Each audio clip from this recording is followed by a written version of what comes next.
Yeah. Okay. Of course, first things first, the Geeky Ones. We're a podcast that talks about music, comics, video games, wrestling, anime, and everything else geeky under the sun. And welcome to episode 85, where we'll talk about something about video games. And our title for today is Remakes, Reboots, Remasters, Redux. Now, for Redux. context, I think a few years ago, we did we did previous episode called Remakes, Reboots, and Remasters as well. And we talked about video game remakes and remasters during 2018 that were, caught our eye. And that was like a time before games like Resident Evil 2 came around and Mhm, Final Fantasy 7 Remake came around. So, like, mhm. whoa, okay. Yeah, There we go. see? Show the Like, guns. and then I realized that because of that, I realized that okay, this is one of the episode topics that needs a take two, because we did it for a Gundam episode and it worked, and now we're doing it for a video game episode. But before we start, like you everyone to say hi to our guests. Tim on my right on the screen. Tim, say hi. Hi, guys. Hello. And Nice to be back. yep. Third episode now. I This can't is if my I third recall time. correctly. Yeah. But yeah. Now also a first time guest. We have Neil. Hello, hello, hello, hello. Hi, I am Neil from Neil Just Plays. First time guest here in the Geeky Ones. I've always admired your work, you guys. And Thank you little so fun fact for the guest, I know Jude and Steven from way back when we didn't have facial hair, among other things. Yeah, we did have Who are facial you? hair. I was gonna say I didn't have glasses, but I did have glasses throughout college, so Mhm. that's a moot point. Okay. It's a Oh, long way Tim back. is gonna be off for a bit. But yeah, we're gonna talk about essentially video game franchises that deserve a remake, a reboot, or a remaster. And since nostalgia is a very powerful thing right now, every old game franchise from the past 3 decades, every old game franchise, yeah, from the past 3 decades Oh, have gotten did we lose fresh Jim? new coat of paint. Essentially, they've been remade. Visuals have been enhanced. Controls have been optimized. Sometimes they just remaster them for the sake of saying that it's remastered, but they just re-release the whole edition on a different console. So like, yeah, we're not gonna talk about awful remakes and remasters because that's another topic for another day. Um, That's a lot. There we yeah, go. but hey, Welcome back. We're before we jump into the main topic, let's talk about a little. We had this last week on our previous episode because we were talking about the Olympics. Now we have a little Olympic update, and it's Oh, official that we have 4 Olympic medals for the Philippines. Boom, well cool. done. We got it. Yeah, Yeah. awesome. 1 gold, 2 silvers, and a bronze, Mhm. and three from boxing, one from weightlifting. And I'm just happy that boxing, our prowess for boxing now gets Olympic medals regularly. I really hope that every Olympic edition we just plug in 10 boxers every edition. Like just go go. Or generally, plug in more of our athletes and give them the proper Yeah, training they should, because I think Proper at this funding. point, it's the biggest issue that came out of the whole pandemic, and the whole Olympic situation right now. So hopefully, the next administration actually does something about that, because yeah, I mean, honestly, because we when these need athletes, you can see how capable our athletes are. They're really good. yeah, Really have the skill set, the mindset. We're really good at certain sports. Mhm. We can actually try different sports and be good at it. And even though we had 4 medals, we were so close to getting a few more. Our Mhm. our lone gymnast was able to bag fourth. Like a few decimal points off a just a medal few. there. Yes. That's so close. But And yeah, and we had on our skateboarding reached the final, so it's so Our close. skate, it was so good. It was the first time that skateboarding was a thing, and we made it pretty well. Yeah, yeah, it's so close. It's really really close, and that's the like the best part of it. And we, even though we didn't have a large number of athletes, we had, they really did their job. They really did their best, and Oh, it's really definitely. awesome. They But yeah, they gave it their all. They gave it their all, and yeah, congratulations to all our medal winners. You We're were saying proud of also you. about And yeah. I even mean, if you didn't win a medal, we are still proud of you because you guys were amazing in just representing yeah, your they country. were really definitely. cool. Yeah, Heidi Diaz essentially just started the like gave everyone momentum. Hey, we can win medals here. She went for Everywhere, the goal. anyone I mean, can win that's medals anytime. that's the thing. But If yeah, you just awesome. they just put the funding to it, and I Yeah, mean, look, just we also could have had a representative in chess. You guys know that. You saw that in the yeah, that's one of the biggest missed opportunities Sayang. in our little sports history. Yeah. Well, So at least now, moving forward, hopefully they get the proper attention and the funding. mhm. We can send these athletes. Yeah. I'm sure Represent. sure they'll get the funding. It's just a matter of well, it's a matter of whether it will be consistent. Is the big thing because it could be a one-time big time thing. Yeah, Or usually like after a huge sporting event with a great result, it's Mm. it's really hard. Yeah, But yeah, hats especially off this to our time. current generation of athletes. Really great though. It's really great. Yeah. Regardless, they did good. Yeah, Mhm. regardless and remember, most of the athletes here are just very young. So like Very young, there's yeah. like at least one or two more Olympic runs on On their their belt, definitely. I mean, it's on everything. their belt. Yeah. They're bound to It's get. Heidi Diaz is a four-time Olympian. We tend to forget that. She started like as a teenager, and now she's just in her early 30s, and now she's a She's two-time in her prime. medalist. And She's in her if prime. she wants another go at it, she can.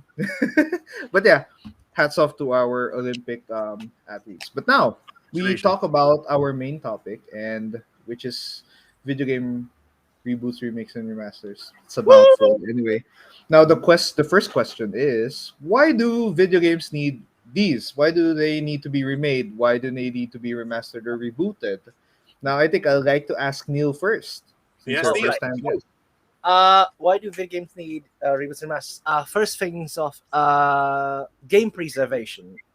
That's the biggest thing on the table because there are so many titles in our storied video game history that unfortunately not all of them could be played in the current generation, or rather, some of them are limited by the visions that were of the time, limited by the Mhm. technologies of the time.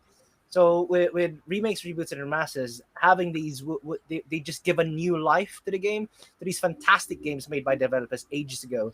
And one of the studios that come in mind that did this so much was Blue Point Games, which Sony has happily bought enough recently, and it's the Yeah. best because everyone raved about Shadow of Colossus back in the PS2 days. Everyone raved about all these titles. Mm. However, they weren't able to get us. They weren't able to be. They were critical darlings with the critics, but they didn't. They weren't massive bestsellers. But now, because of the remasters, what have you, they get a new life with all these things. The recent Mass Effect trilogy, Mass Effect, especially over the past few years, has been misaligned considering Mass Effect Andromeda happened and kind of almost killed the franchise. Uh, Oh but no. uh, but releasing the trilogy in its proper form, with Mass Effect One's controls and shenanigans having been corrected already, by having fixed all of that, it gives gamers new and old a new chance of re-experiencing these old titles at the same time. It's a fresh new experience, and it gets more people into the franchise. So from a IP standpoint, it's kind of like Disney when they refresh IPs and say, "Oh, Mhm. here's the new version of the movie that we've made before, so we get to keep the rights, blah blah blah, and keep it relevant in the conversation." And two, it's important because these are storied franchises in video gaming history. So it's really important. Not really. It's really important that we get to see where we've been and where we can go with these franchises. and two, they're absolutely really great gems that, given the right push, it'll give a new life to the franchise, and it'll, it helps sell consoles. A lot of System these sellers. a lot of these things and these IPs rely on nostalgia, and on the other hand, it's a lot of nostalgia going on. That's why Microsoft had, when they made the Coalition and all their new studios, they're bringing back all the classics. They're bringing back all the hits because they know the people who are buying an Xbox right now, are the people who invested in the Xbox One and the Xbox Series from day one. They grew up playing the original Xbox, the big Duke Xbox, which I had, and Big a lot of black the best games that I played in my life, the best RPGs in my life, were only playable on an Xbox. And to see all of those coming back in a big way by Microsoft is a big way to treat your customers, to treat your audience space, and it's what they do. It's what these people do best, and I'm just happy that they're bringing all these back. Project Dark, Fable. Everyone missed Fable for a long time, and Oh now it's yeah. in a big way. So it's like, so these are great stuff, and I'm really excited that we have a couple more remakes, reboots, and remasters coming along our way. Hmm. Yeah. Awesome.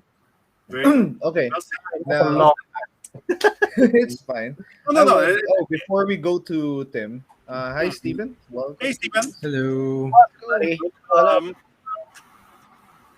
Yeah. Okay. Now, as we go, so Tim, same question. Why do video games need remakes, reboots, and remasters? well, I share the sentiments of Neil in regards to nostalgia. I mean, a lot of people want to see these reimagined for a new generation, or for those who pick up those titles because they're not readily for older systems. Mhm. So that that gives Mhm. incentive for developers to make remasters. Like we were just talking about this before the stream. One example is Shenmue. Oh yeah, Shenmue 1 and 2 Shenmue. was only available, well, except for Shenmue 2, it came out for the Xbox also. These two were Dreamcast titles. And then Yep. they never came out for any other system. Imagine, because I got a Dreamcast, then I played this, and the precursor, the exploring box open world thing. Then the quick time events for Resident Evil 4 can be traced to Shenmue because Shenmue utilized quick time events. And then there was also story decisions, Yeah.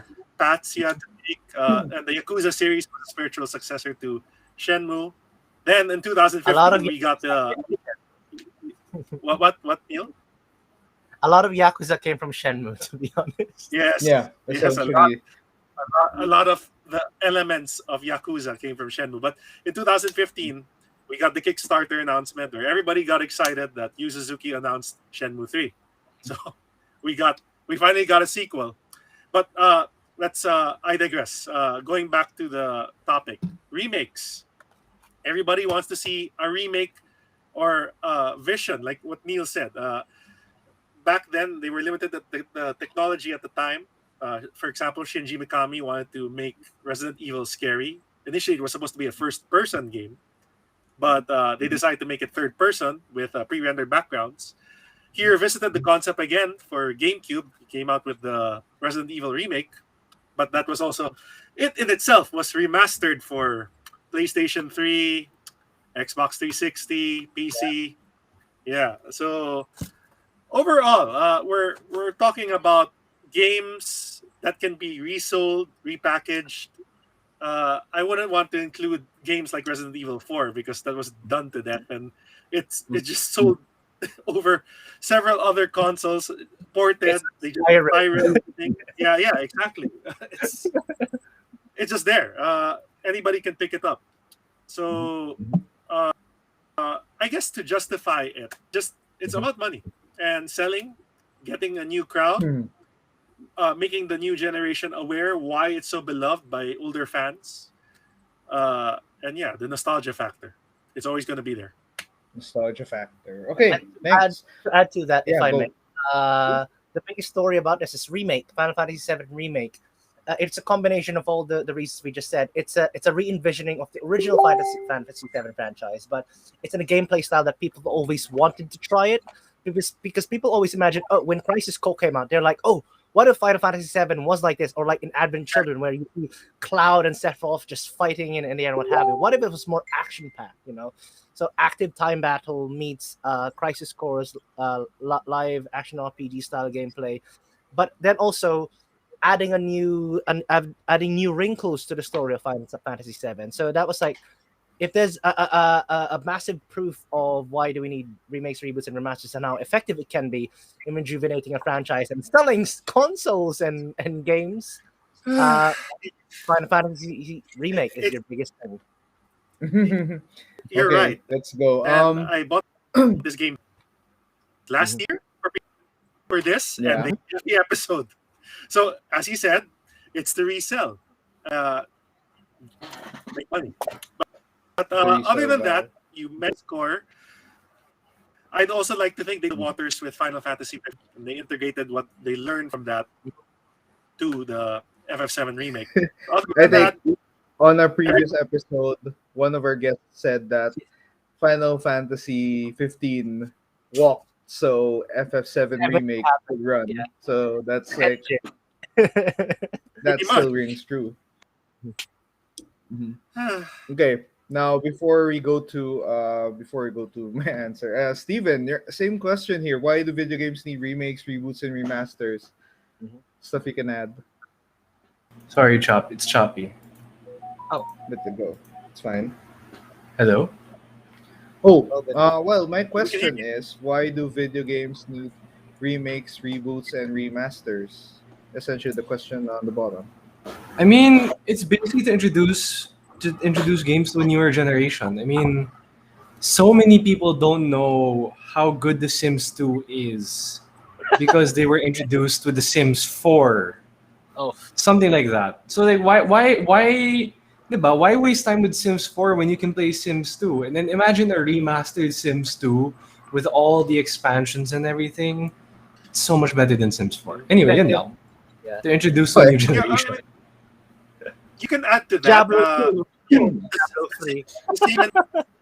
Same mentality can be said for those who love the original Resident Evil. Resident Evil 7 arguably brought back the survival horror aspect, and I'll be thankful it's in first person. Then when they announced the Resident Evil 2 remake, they showed their camera from Resident Evil 4 survival horror elements, and I appreciated that. So some things about the couldn't be transferred or couldn't be replicated, like the zapping system from the original Resident Evil 2, where you can play the game essentially with 4 scenarios. You play the Resident Evil 2 remake, it's basically the same story, just It's essentially the same, yeah. things. Yeah, But It's awesome. I love it. And yeah, I think if ever, Yes. awesome answer. And now for my answer, I think remakes, remasters just makes me feel like a kid again. Essentially, make me feel like the little kid again. And no remake or remaster has ever done the same thing as much as this one, the Crash Bandicoot Insane Trilogy, because Crash Bandicoot was like the first gaming mascot I ever rooted for. First platformer. I was a Crash Bandicoot guy. Sorry for Nintendo fans. I'm a Sonic guy. Hey, this is heresy. This will not stand. Crash was there first. So yeah. I just like how these remakes or remasters just give a new look to the game. Like Final Fantasy VII remake, we mostly prefer, like, there are groups who prefer Aerith over Tifa over Aerith, and then you see girl. remake Aerith, like, wow, like she gains a new dimension to her character, like And Tifa, all of them actually.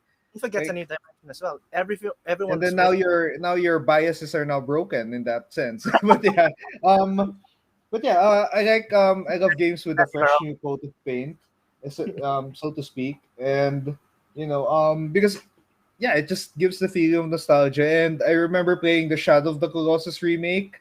That was Yes. like, it was like one to one remake of the original. And you know, I know the PS2 version looked really really great during that time, but when I saw the PS4 with the remake, oh wow, this is like this is magical.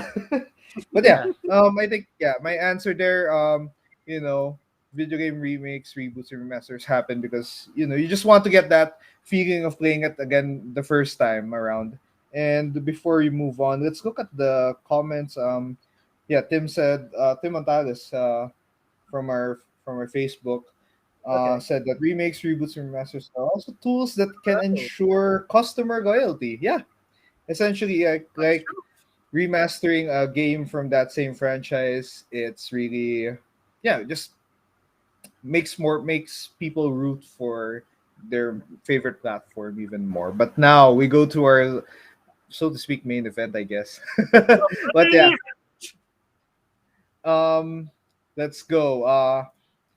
Which video games deserve the 3R treatment? I just shortened the question because it wouldn't fit one line here. it's Anyway, so yeah, we have a few games on the list, and we didn't actually debate this. We just mentioned, blurted out some games. Oh, how about this one? Oh, how about this one? And now it's on the list of this episode. Yep.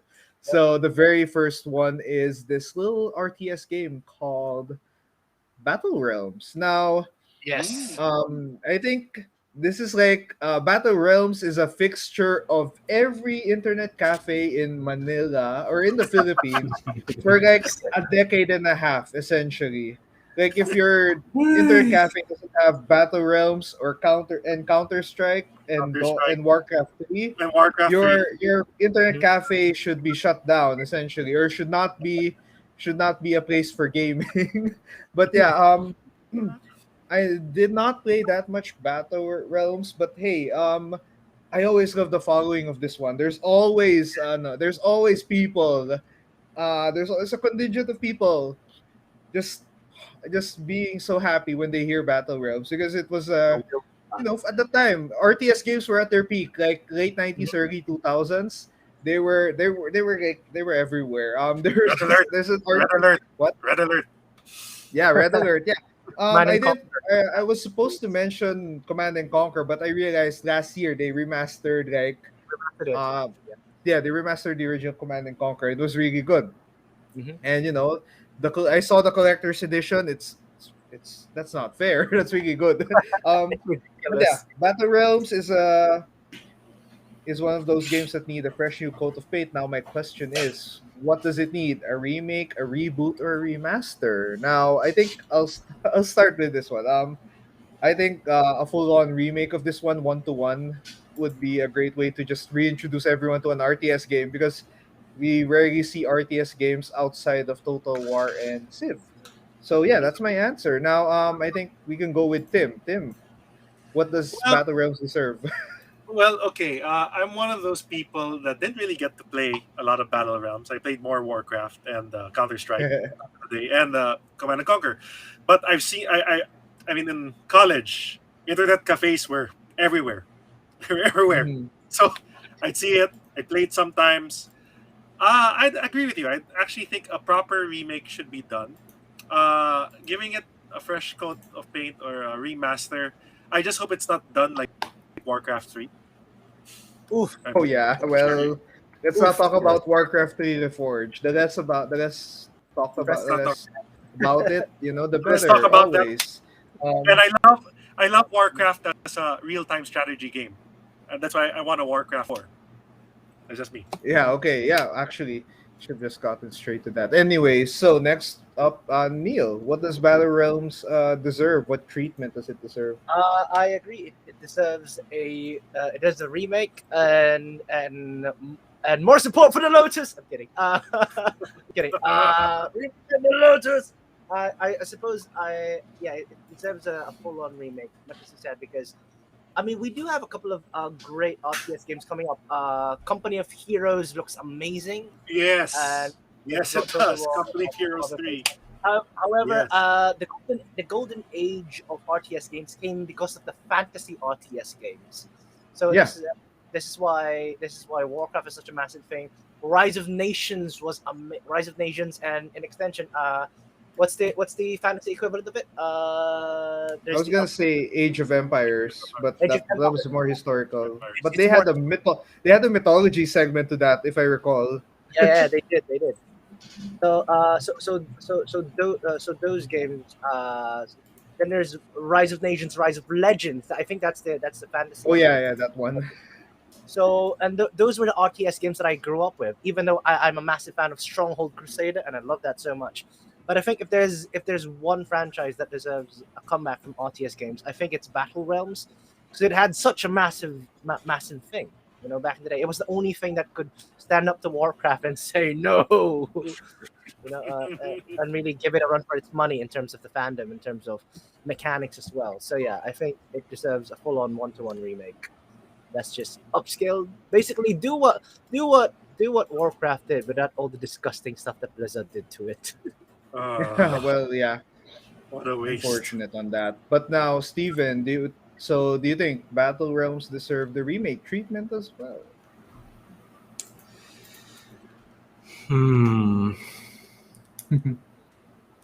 This might take a while. Right. I'm okay with the remaster, to be honest. I feel like just making the game itself is good, so I don't see any do a full blown remake, or I think just a remaster would be good.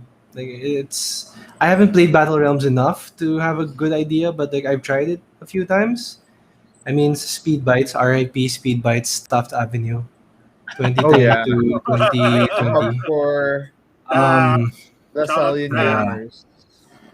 RIP Speed Bites. Anyway, yun nga. Diyan ko nalaro yung Battle Realms for the first time. And it was very confusing at first, but once you Yes. get over the learning curve, it's a really fun game to play. Um, Mm. yeah, remastered. Hanggang remaster lang ako siguro. You don't need to redo everything. Yun lang. Okay, let's Okay. go. Now from one RTS game, we go to another one, and as Neil said, there were a lot of RTS games of different genres. If I recall, since we're not gonna talk about that much fantasy, I remember I think Warhammer had its own RTS forms. I know it was in total. Had the Total War treatment, but I Crossover, remember yeah. it had Warhammer 40K, and Yeah. yeah, it was really good. Now we move to Star Wars Galactic Battlegrounds. I Oh yeah. remember this is an. I think this was an EA game. Okay, this was an Oh, EA it Star wasn't. Wars. It wasn't. Okay. Oh yeah, Battlegrounds. yeah, it wasn't. Okay, it was LucasArts. This was Okay, it was. pre-EA. This is pre-EA, and it even had a Free sequel. You EA. had Okay. Galactic Battlegrounds, and then you had the Clone Wars expansion to it. Yeah. Which Yeah. Okay. Galactic Battlegrounds. I remember. Okay. The reason why I recall EA, it's because Battle for Middle Earth was also yes. around that time. They were released in the same time frame. So movie franchises getting RTS games. Who would have thought that would work, right? Yeah. But yeah, And K-Zone was in its heyday when this yeah, was. it was early 2000s were a time of just should we try this game idea? Yeah, we should. Just take the risk and take the plunge and gain or lose money from it. But yeah, Star Wars Galactic Battlegrounds, I think it's arguably still the best Star Wars RTS game because I can't recall of any other RTS game from Star Wars. If There is. And it's still ongoing. Empire at War. Star Wars Empire at War. Star Wars Empire at War. Now, here's the thing. Battlegrounds is amazing in its ground, in its typical RTS ground combat. But when it comes to space combat, however, there's not much Ooh. Battlegrounds could do. But Empire at War, you could simulate You can bring in ships from hyperspace and do like your typical Star Wars front pincer maneuvers and what have you. People play Empire of War not for the ground battles. Ground battles are great, like the whole conquering the entire galaxy is great. But when it comes to space battles, Empire of War has it, and it's still getting updates from mods and what have you. I still play That's it. actually awesome. Now, I always like that some Star Wars games are strong on the ground war and then strong on the space war and rarely on both. We can't have both. I mean, Battlefront tried. Well, every Battlefront tried its best and hardest to do so, but even that wasn't. Squadrons Even came along. every edition of Battlefront wasn't on point. Uh, Although I did appreciate the love they did for the current Battlefront 2 because they just revamped the entire thing and made sure that it's not something that people would hate forever. And but yeah, Star Wars Galactic Battlegrounds. Should this get a remake or a remaster or a reboot? Now, I think I would go out on a limb and say that I think Star Wars RTS games need a reboot. Essentially, just create an entirely new series that encompasses all timelines. I don't care if it's Old Republic uh the new trilogy. That would be cool though. That would be cool to play through every timeline of that. But yeah, I think a reboot of the entire franchise. Just make a new franchise of RTS games because we need more RTS games. People need to because since not many young players today have experience on RTS apart from MOBAs. So I would love to see like a Star Wars RTS franchise. But yeah, that's my take. Since we start with Tim a while ago. Let's start with Steven. Steven, this is your pick. So Yeah. what's your treatment on this? I would go with a full-on remake, Mhm. just because, as much as I hate to say it, EA bought a lot of good RTS makers before. Maybe for all we know, maybe you could get the team who handled Command and Conquer to do a remake of Galactic Battlegrounds. Who knows what could happen? That's all. Okay. Yeah. Okay. Oh, by the way, speaking of, the guys who made Empire at War also remastered the original Command and Conquer last year, so that's actually cool. And Oh, those were shit. guys who were at, guess what, Westwood Studios, who made the OG games. So that's so they're They these have it. little these RTS guys are still doing their work. They're doing the Although Lord's work. they're Doing just the Lord's scrambled work. around. Doing the Lord's work. Scrambled around different companies, and I guess you just need to call them and hey, we need another RTS, please. Anyway, Neil, Galactic Battlegrounds is take only on like this one. $5.99, by the way. $5.99. Yeah. It's amazing. Yeah. And just a note on what Steven is pitching Star Wars Galactic Backgrounds. Empire at War is great if you want to like build your stuff from, for example, you want to build your space fleet from the ground up and what have you. But Galactic Battlegrounds, it's fun because you have a free play mode where you can actually build your armies already and put them on the map as it is, and just have them Nice. whack at each other and what have you. And Nice. That's choose really awesome. what civilization. You know how it's not like Warcraft where okay, this is what we choose and what have you. No. You can actually just put units on the map and have them kill each other for fun. Yeah. That's fun. Always the best part in an For RTS, Galactic honestly. Backgrounds, I think I'm gonna go for a full on. I'd like a reboot because we've like we've all discussed earlier. We have perfected the space fleet battles with Empire at War, and it's getting so much autonomous and mod support. But at the same time, like it's ridiculous when you get to see the Republic ships with the Imperial ships and all those era ships. They're all in there already. Then Galactic Battlegrounds does fantastic ground-based RTS combat already. So if you could find a reboot that marries both, it could actually be Galactic Battlegrounds, where you have both space and land. You could add sea if you want to do some sea maps with, I don't know, Naboo or Camino, what have you. So you could do things. And what's brilliant about this is that a full-on Star Wars. The biggest shame about Star Wars over the past 10 years is that we have had so many different genres of Star Wars touched during the pre-EA days. And there's one series that EA has in a bag that they're doing well. They could do RTS games, and we never really had an RTS Star Wars game for a long time. So if they want to quote the PC crowd and quote the Star Wars crowd and just have everyone settle the debates on who's going to be better, the First Order or the clone troopers, No troopers. or is it going to be Yeah, finally give us that showdown we deserve. or the rebels or the resistance? Well, we can make the sequel that we always wanted to happen. You can make we can rejig the timeline anyway in that sense. This No, coming from a employee. No. I work allowed to have different opinions. Anyway, hi boss.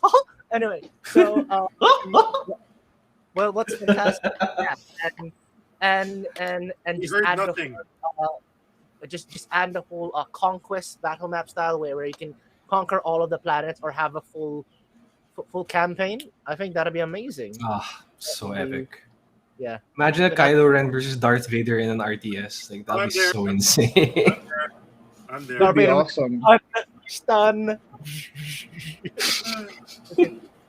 But yeah, awesome.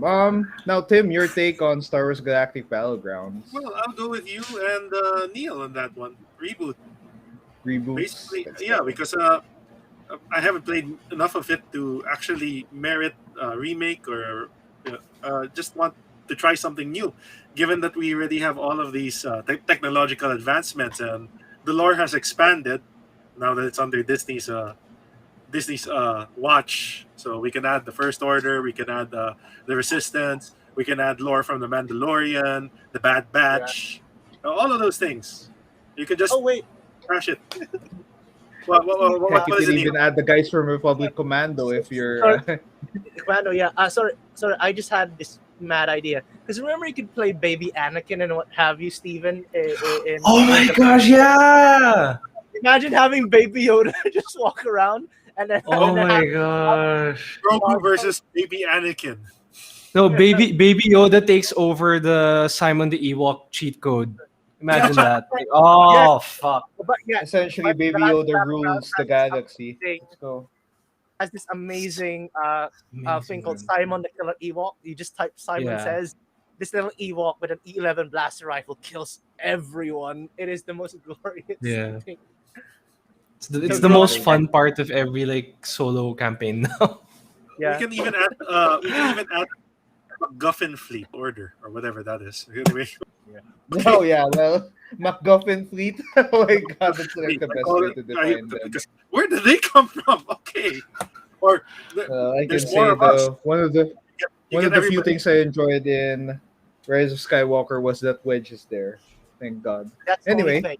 That's the only thing. Anyway, That's one thing that I like, one thing that it was worth tearing up for. Okay, anyway, let's go to our next game. Hey! We're gonna go survival horror on a few of these entries, and one of the entries here is Parasite Eve. Yes. Wait, Parasite Eve was a SquareSoft game, if I recall. Yes. Squaresoft. It was a SquareSoft survival horror game. See, you don't even see big devs shift genres every now and then. So like seeing SquareSoft, now Square Enix, make a survival horror game at the time and really deliver. And I think they had 1 and 2, Parasite Eve 1 and 2. They had Parasite Eve 1 and 2 in the PS1. Then they had a sort of sequel in the third birthday, sort of, because they don't actually call it Parasite Eve 3. My Vita. Where's my Vita? They just come call on, it man. third birthday. Dude, come on, man. Come on. It's not mine. And I have my PSP. Still. I have my games around here, but yeah. So yeah, Parasite Eve was a unique take on survival horror. It was an action RPG in a way, Yes. but hey, that's Square, that's Square, and that's their forte. But they were able to make a survival horror Yay! atmosphere. Neil, you still have it. Yeah. Sorry. And yeah, awesome. All right. But yeah, this was worth noting. Fun fact: it was the first ever M-rated game Yes. of In video games, yeah. yeah, first M-rated game for Square Enix. Some people would find that fact or achievement weird, but hey, I wasn't able to play this game much, but I always saw how great it looks, like how fun, how immersive the gameplay is. Like, Mm. wow, this should be this should be reintroduced to a new audience at some point, because I think it was the same. This was like, as what Neil would say, a critical darling of a game, right? But it didn't. I think it sold well enough, but it didn't sell as well as it should be to become like another franchise for Square Enix to jump on and create sequels of. I mean, they did have two games outside of the first one, but yeah, they didn't make 20 plus of this. Anyway, um yeah, okay. For me, I think this deserves a remake. I think the same treatment as like Final Fantasy 7, since we know how well they can do how well Square Enix can do remakes and remasters, because they remade Chain of Memories, they remastered Yeah. the old Kingdom Hearts games, and that's good. And they did Final Fantasy 7 remake, and we all know how how that went, and it was the complete nostalgia machine on that aspect. So now Definitely. we go to Tim. Tim, your take Yeah. on this one? Oh, thank you. I love survival horror as a genre that got me to Mhm. get a PlayStation. I've told this story many times. Resident Evil was the game that got me to buy a PlayStation along with Street Fighter Alpha.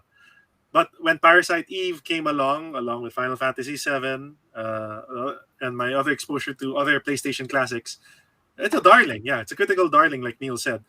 Um, I loved it not because of the RPG aspects, but because of the artistic and design choices and the OST. The OST is beautiful. I love it. It's Oh yeah. amazing.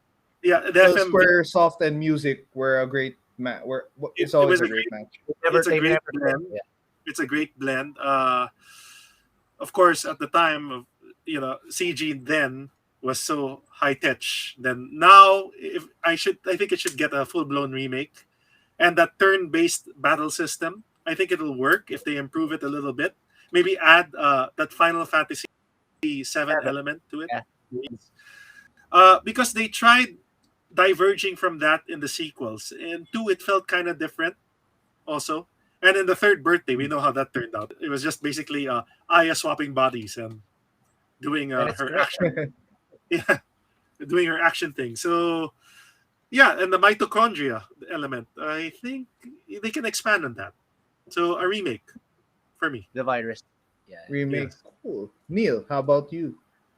They can go by the way of Final Fantasy VII remake, but since it is sort of it sort of was like an action role playing game at the same time. Give it the active time back. If there's one game that could benefit from tank controls, it's this one. It's this Think one. tank controls Oh, with I would love ATB. to see that. Now Survival. that's Yeah. good. Because it's survival horror, so you Survival have controls, so you basically could aim in real time, or you could go pause and like Final Fantasy VII remake and queue up those moves as you're shooting and stuff. I think that's That's gonna brilliant. go fantastic. It's either that or you go by the way of Yakuza 7 with the way that they Yeah, did things. Like a dragon. Oh yeah. Like Oh, a dragon. Like a So- Dragon was a welcome change that? to the pace of Yakuza. Like, instead of just punching around, you just you persona your way around. Persona- Yeah, pretty much.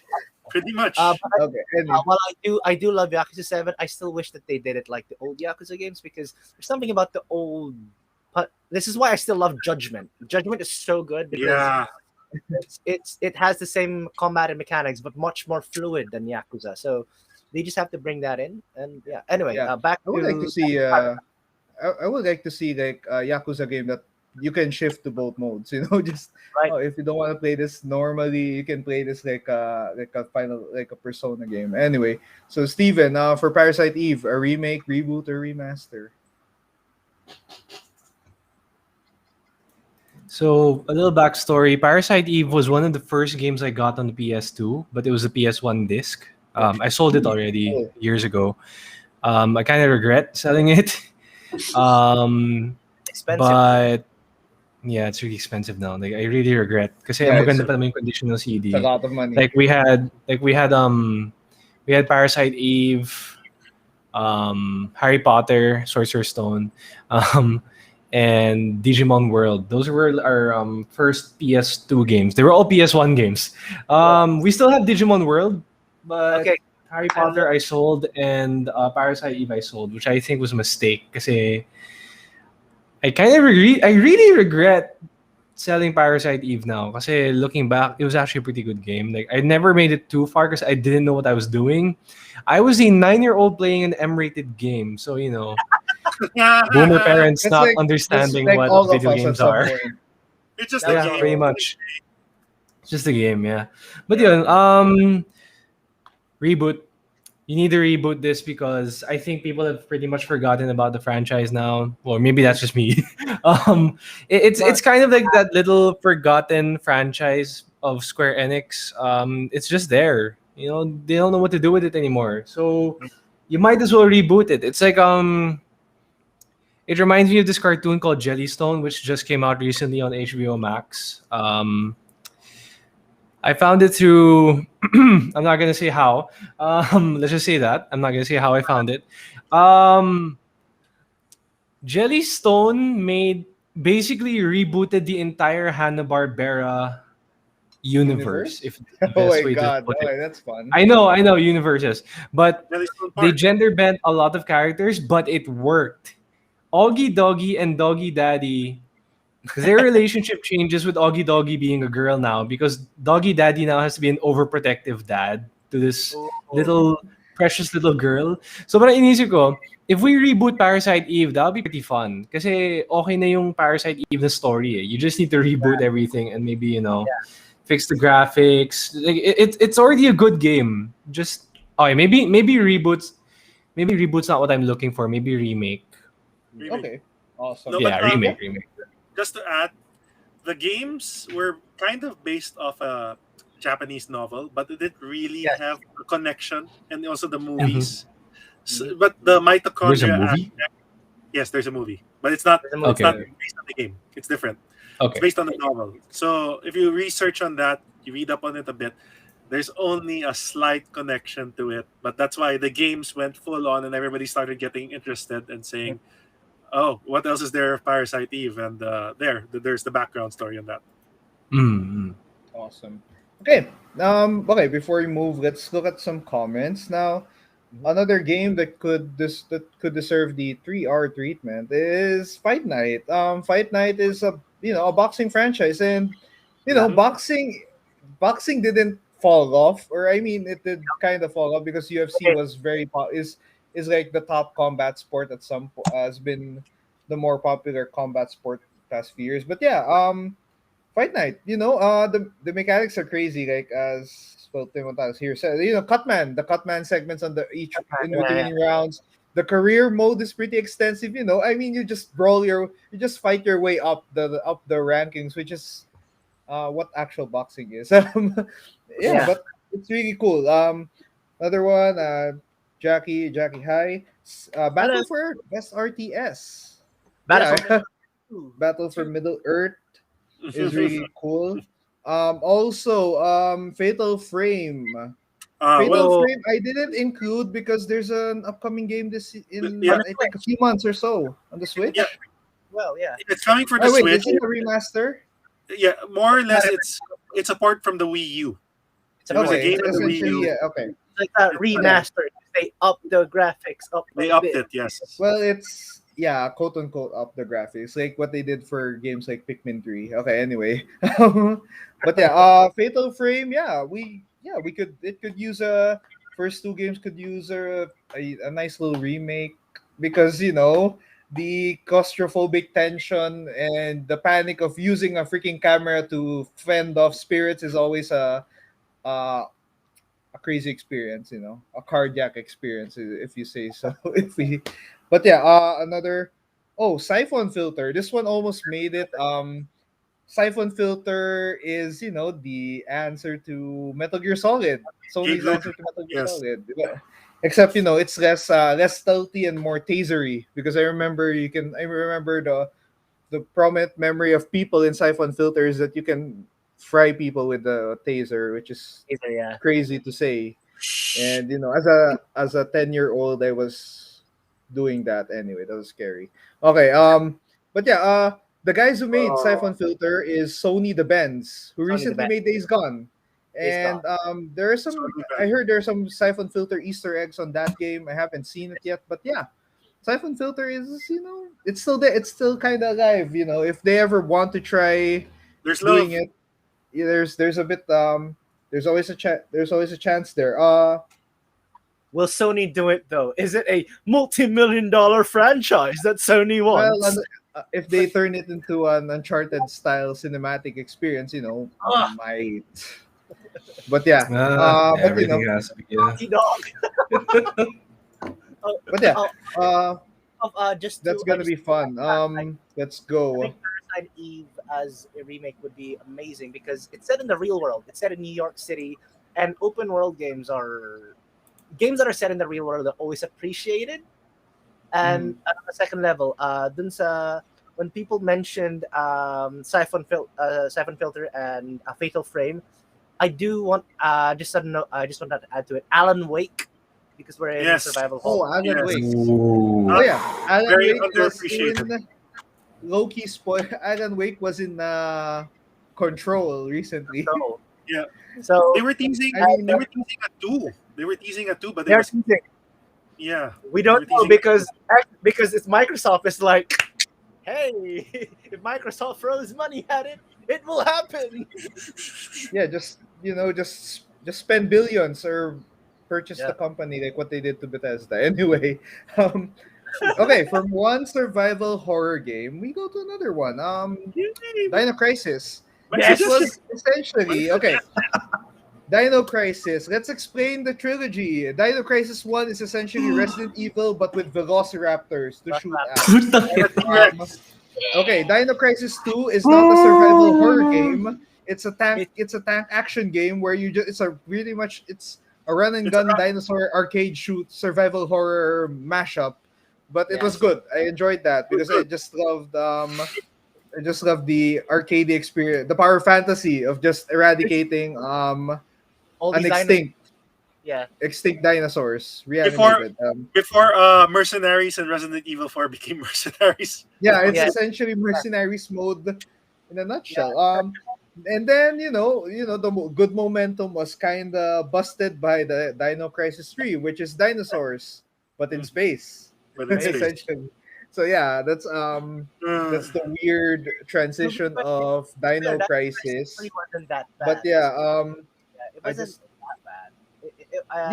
it wasn't as bad, but I think people got put off with the setting because Dino Crisis 1 and 2 had a connection, and then the third one just put it all in the space station. But it Yeah, was because- unusual. Because it It was was a gun, unusual in that it was aspect. Gun Survivor 3 basically, and then Yeah, Gun 4 Survivor. Oh, became no. yeah, Gun they were- Survivor. Basically, Yeah, it's there's a House of the Dead, but in third person. That's what I Yes. love about. Oh no. Well, They that's tried. it. Yeah. Yeah. Okay. Now we go to Dino Crisis. We talk about the franchise. Now I think I would love to see the first Dino Crisis remade in the same fashion as Resident Evils 2 and 3. That's my straight answer. And because, the first Dino Crisis had the tension well done. Like I was way more scared in Dino Crisis than the first two OG Resident Evil games. Because the dinosaurs are relentless and kind of bit harder to kill than the zombie because the zombies you can shoot them down and slow them down severely, but the dinosaurs are a different breed. You just have to run away from them like Jurassic Park. And oh yeah, that's kind of a nice little coincidence there. I think someone in the Resident Evil team probably watched Jurassic Park and made Dino Crisis. It's- I wouldn't be surprised if that was the story of it, plainly. But You're yeah, not far off. You're not far off from that. no. Anyway, so yeah, full blown RE2 RE3 style remake for me. Tim, your take since you're a survival horror fan yourself. Yeah, and I just wanted to include this game in our discussion. I'm glad it did. Yes, a remake for me, full blown. Maybe done in the same way as RE2 and well, to a lesser extent, but RE3, the recent RE3. which is RE3 was okay. amazing. Yeah, it was a different development team. So what can you do? But still, if they could harken back to that and add more dinosaurs, add a variety of dinosaurs, and maybe a better T-Rex back instead of crashing through the window and later on other stuff. Yeah, I think it'll work. The voice acting in the original Dino Crisis was better than past Resident Evil games. In fact, I also like the sound quality of it. The roar of the dinosaurs that really scared you, especially if you're playing in a dark room. You hear that T-Rex shout, the roar. Oh my god! So I'm there. Yeah, I'm the in tension there. camp. I'm in that camp to see Regina done in a remake setting for a new generation to appreciate, and for older fans to oogle over. So there. Awesome. Google. Yeah. Anyway, No. okay. So Make Neil, it your hard for your work. okay, Neil, your turn. What does Dino Crisis need? It definitely needs. I'd love a remake of it. But in terms, and rather than make it more like Resident Evil 2, make it more like Resident Evil 3, because we want the pacing. We want the pacing and So the speed of more Resident Evil 3. more action, more just full blown. You go straight forward. Because on one hand the whole horror thing would come in with you running the hell away. Anyway, Mm, it's either that or make it play like, if you want to do it first person, make it play like Aliens, like Aliens, wow. the recent Alien, which is Yes. absolutely Alien Isolation. Isolation. Yes. yeah. Well, it's the same vein, because the Velociraptors, you can make them just as scary as Xenomorphs. Exactly. Yeah. Well, I was scared of Xenomorphs the same way I was scared of a freaking Velociraptor. Even though a Velociraptor was kind of like the level 1 enemy in Dino Crisis. Right. Like the primary your primary encounter in the Dino Crisis game is a usual Velociraptor. But yeah, Dino Crisis deserves So basically, remake. if you want to make it like Jurassic Park, make it like Resident Evil 3. But if you want to make it full-on survival horror, take a page from Alien Isolation, because the Xenomorphs could detect sound and smell and what have you. Give that to the dinosaurs, and that's gonna be like, It's terrifying. that's gonna be amazing. So Yeah, that's essentially a game I will not play at night. Anyway, let's go. Let's go, Steven, your turn. Dino Crisis. Can I just say I've never played Dino Crisis? Whoa. all right, that's Well, fair. Dude, I'm Well, okay. Just but just a go. another story time with Stevie. Go ahead, I Stevie. I watched Lost World, I think I watched Jurassic Park 1 when I was 4. Mhm. I was terrified of dinosaurs to the point na even though I was lucky enough to go to Universal Studios as a child, like legit, like I mean, just being able to travel is such a privilege. Um, I never rode Jurassic Park because I was so scared of the T-Rex. It's so So I don't know how I can handle Dino Crisis if ever. Oh yeah. Well, Like I'm legit terrified. Like I think I think you can handle Dino Crisis 2 because Dino Crisis 2 allows you to just Kill them. Yeah, just kill dinosaurs in any way possible. Like mhm. there's even a score. I remember there's like a score There is. board on that. So On the I top. said it's the dead, but in third person. yeah, but yeah. Anyway, so With yeah, double machine Steven, guns. Shooting all the continue. But I understand Velociraptors. the fear of dinosaurs in Jurassic Park and Dino Crisis because they really did it well.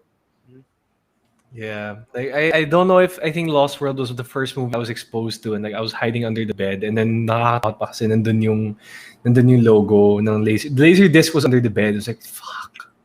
I legit terrified of the Jurassic Park logo. No joke.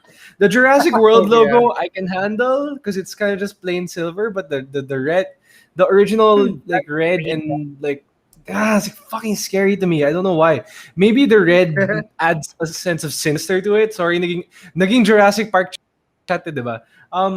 Hindi, Crisis, baka remaster just to see how scared I would be, and then we would stream it on Twitch just to see how scared I'd get. Guys, a request in the chat that we're gonna have a Dino to stream. But yeah, I Gonna would be- understand Think why. remaster, that's the first thing we play on Twitch with like, oh fuck. Guys, Yeah, 50 crazy. subs. If we hit 50 subs within the We next hit hour. Yes, Oh yeah, get us the 50 followers first. Get us the 100 followers and I'll play Dino Crisis. Fuck. anyway, 100 okay, let's go. On Twitch, 100 followers. on Twitch. 100 We're at like 20 followers something right now. play in the dark. Gago, play in the no! dark with the Jurassic, No! along with the Jurassic Oh my Park logo God. beside him. Scary. Okay, No! No! but hey, We'll do it. anyway, so yeah, that's gonna be the craziest survival Like, horror my challenge. brother's I mean, towel is the Jurassic Park logo, so like I always have a jump scare in my head. I always get a jump scare with my. anyway, so yeah, let's go. Before we move to our next set of games, speaking of followers, we have a little Comixology $10 gift card giveaway. That's Yes. definitely not sponsored by Amazon. So the goal Yes. is to reach 1,000 likes on Facebook and 100 followers on Twitch. Now, for the Facebook one, all you have to do is go to our pin post on our Facebook page and answer the question. Which comic book related guests did we have on the Geeky Ones? You can search our backlog of episodes on Spotify, Anchor, even on their previous videos on Facebook. Yep. You can just answer that, and on Twitch, you just leave us a follow, and you're part of the giveaway. We're giving away two $10 gift cards. So, and the case here is, I think if you get the one on Facebook, you won't get the one on Twitch. You know, we have to be. That's You know, I know comics are a great thing, but you know, we have to make sure that more people get comics. So that's our Comixology gift card giveaway. And now we move to another game. Now, this one I kind of spoiled it because my background is What is that? Two. this is Twisted Metal. Oh, okay. Okay, now my turn to tell a little story. I remember, like, as a kid, I think I was like 5 or 4. The first ever video game I ever saw on a TV screen was Twisted Metal. Was a Twisted Metal game. I think it was Twisted Metal 3. So sadly, it wasn't the best Twisted Metal, but hey, I like Twisted Metal 3 because it was wacky in its own way. But yeah, Twisted Metal is a car combat game, and you know, like other genres that have faded away the past few decades. Yeah, car combat is pretty rare to find now. I mean, the closest thing to car combat is a Burnout game. Full auto, actually. Full auto. Okay. Vehicular combat games, you know, World of Tanks kind of count, War Thunder kind of counts, World of Warships kind of count. That stream of war games kind of count as, like, you know, the culmination of vehicular combat. But hey, Twisted Metal is in a way different because, you know, you have cars with 50 caliber machine guns on top, usually a pair. Sometimes a Gatling gun, sometimes a freaking cannon, sometimes a set of missiles. But yeah, Twisted Metal is beyond that. You know, Twisted Metal has like the weirdest stories in each game. You know, essentially, it's a tournament headed by Calypso. So Calypso, the goal of Twisted Metal is you win, you get a wish. Yes. However, you know, Calypso is a mischievous guy, truly a villain. So, you know, whatever you wish, he kind of twists it in a certain way that you wouldn't expect. So, you know, like every wish would have its consequence, so to speak. But yeah, what I love about Twisted Metal is, you know, well, Sweet Tooth is there. Sweet Tooth has become somewhat of a PlayStation mascot of its own merit, you know. But yeah, it's the crazy amount of characters in their cars. I mean, their cars match their personality sometimes, you know. Sweet Tooth is a ice cream selling clown. Yeah. Kind of crazy on that side. Another Roadkill clown. is like a drifter, beggar who's who's just getting by and who has his own problems with himself, and you can see it on his car. It's like a Mad Max adaptation, and so much stuff. Like Warthog is a personal favorite because military vehicles. But yeah, I would love to see Twisted Metal Mhm. again. And in a way, they did reboot this in 2012 on the PlayStation 3, Mhm. titled Twisted Metal. Just that, what a way to reboot, right? Um, but yeah, it didn't catch on, unfortunately, and now we're stuck with no vehicular combat games. Like there's not much. There's not much in a way that you can. There's no cars with machine guns unless you want to play an FPS, a military FPS. Hmm. But yeah, I would love to see this rebooted again. Because Twisted Metal story is you can change it up. I mean, they've changed it up every game in the franchise essentially. So, if you guys remember Twisted Metal Black, that's like crazier, darker version of the PS2. original story. So I would Yes. love to see a reboot of Twisted Metal. Mhm. So, Steven, we start with you on this one. Twisted Metal reboot, remake, or remaster?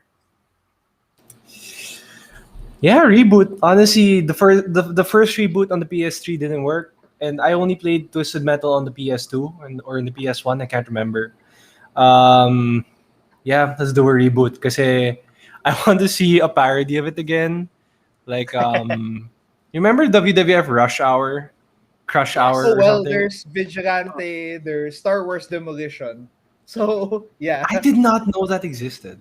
Anyway, but yeah, yeah, reboot it because it deserves a reboot. Like everything's being rebooted anyway. Let's go. yeah, worth a shot, right? Throw Worth a money shot. at it, throw it on the throw the game to Yeah. the consumer, and they might love it. So Neil, your turn. Does Twisted Metal deserve a remake or reboot? Give it, make it. I don't mind giving it a remake, but give it to the guys who made Destruction All Stars. Oh, Give it Good to choice. because Destruction All Stars is great, but it hasn't really picked up. But they have the mechanics and they have the team that could build it and give it to they Sony. just Maybe need cars with machine guns. That's all. and then if they want to to add I don't know microtransactions to it, then they could do like you could do car skins. Basically, make it like Rocket League, but Rocket League is massive. So basically, make it Rocket League with guns. That's their pitch, or something, or Rocket League. Yeah. or something. Car combat is something that has been out for a while, and I'd love to see it back. It doesn't even have to be a race. It doesn't even. It can be like Death Race, or it can just be like it's an arena, it's a battle royale. Go shoot at each other. And PlayStation All Stars trended when it was released for free, so you could do it like that. And it's a Sony, Mhm. it's a Sony franchise, so it makes Yeah, sense for them if they they were always have thinking it in the pocket. with sense. If Sony was actually thinking, you know. Yeah, Fair a enough. wholesome card game with guns. But yeah, Tim, your turn. What does Twisted Metal need? Well, they already tried several things. I'd say another reboot is worth a shot. They can rehash the concept again, add just some old fan favorites, but introduce again a new slate of characters, which would make more sense right now and would be more relatable to this generation of gamers. I mean, Mhm. this is just a easy pick 'em up arcade style game where you can shoot each other, brawl in an arena, destroy cars. I mean, technology now we can make that possible. Like Neil said, there's a lot of developer there that more than up to the challenge. So they can just reskin stuff. They can add dynamics or learnings from other games, which improve on that element. And yeah, we're now in a new console generation, so I don't see Mhm. why not. Awesome. Okay, okay. One thing I remember is that the last time I had car combat as like a main mechanic in the game was Mad Max, the 2015 Mad game. Max. Oh, that's Mad true, Max. Mad Max. And Yeah. I kind of recall that somewhat one thing that if Twisted Metal were ever Oh. reintroduced would have something similar to that, like the destruction of the cars. Destruction. There's another one that had sort of car combat, not really. Rage 2. Because you Oh can yeah, custom Rage had Rage. Rage and Rage 2 had some car combat aspects, combat, and yeah. it was really good. So yeah. Okay, now we go for a big one here. Okay, next one. This is Okay. another Star Wars game, but I guess this is the Star Wars game that The Star is Wars the game. Star Wars game. The Star This Wars is the Star Wars game. I think it's hard to argue that I am this is amazed. Look at this. it's hard to argue that whether or Sure. not which is the best Star Wars game, but this is the best Star Wars game. Or and the- Knights of the Old Republic. recently I've started playing this, and yeah, I've had Let's a see. friend I've had a friend who finished it multiple times, and you can see Neil has the OG copies. I have Oh my a copy of gosh. the PC CD of this in a box, so that's really cool. But yeah, Star Wars Knights of the Old Republic for the Xbox and PC, and this was the a playable the Android Xbox had iPad. the Xbox had a few bangers of it during its run. It had Halo, and it had Halo, and then it had KOTOR. Star Wars Knights of the Old Republic it's just the Star Wars game. It's the Star Wars RPG. We haven't gotten a proper Star Wars RPG outside of the Old Republic universe. I mean, Star Wars: The Old Republic is doing the MMO thing well. So yeah, let's go. Star Wars: Knights of the Old Republic. I'll just go out and say, yeah, this needs a remake.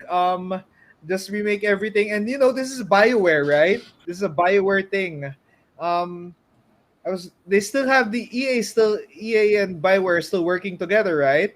And Yeah. at this point you just ask, why the hell are you not doing this, and why are we not funding this?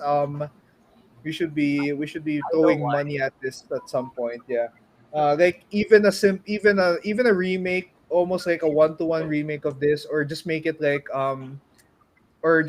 Mass Effect style. Add the aspects of what made Mass Effect great, and just put it in Knights of the Old Republic. And I think we'll be good.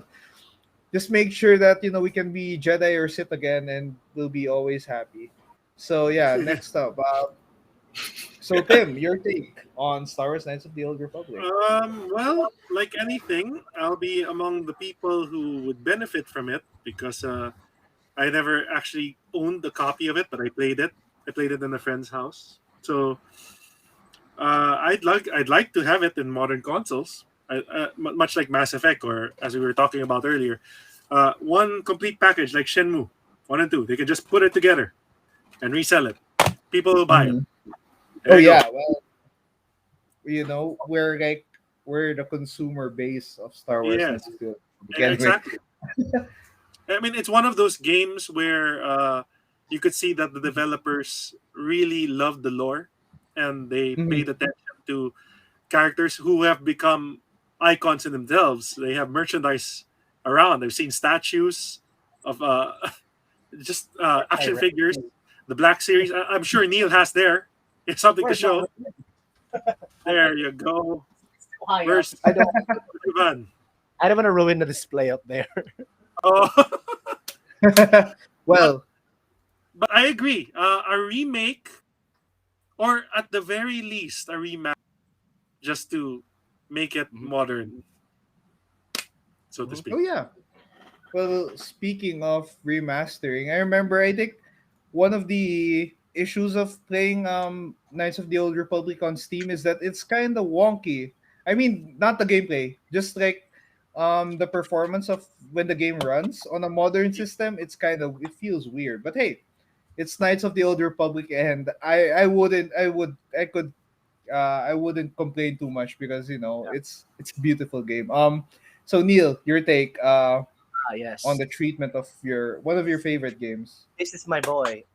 Well, first off, I just want to say you can play Knights of the Old Republic 1 and 2 on any generation of Xbox because it's backwards compatible. So if you, Awesome. so that's the best thing about it. If you have it on Xbox or if you have it on or anything, if you have the disc or if you don't have the disc, you can buy it from the Xbox store and you can play it at any point.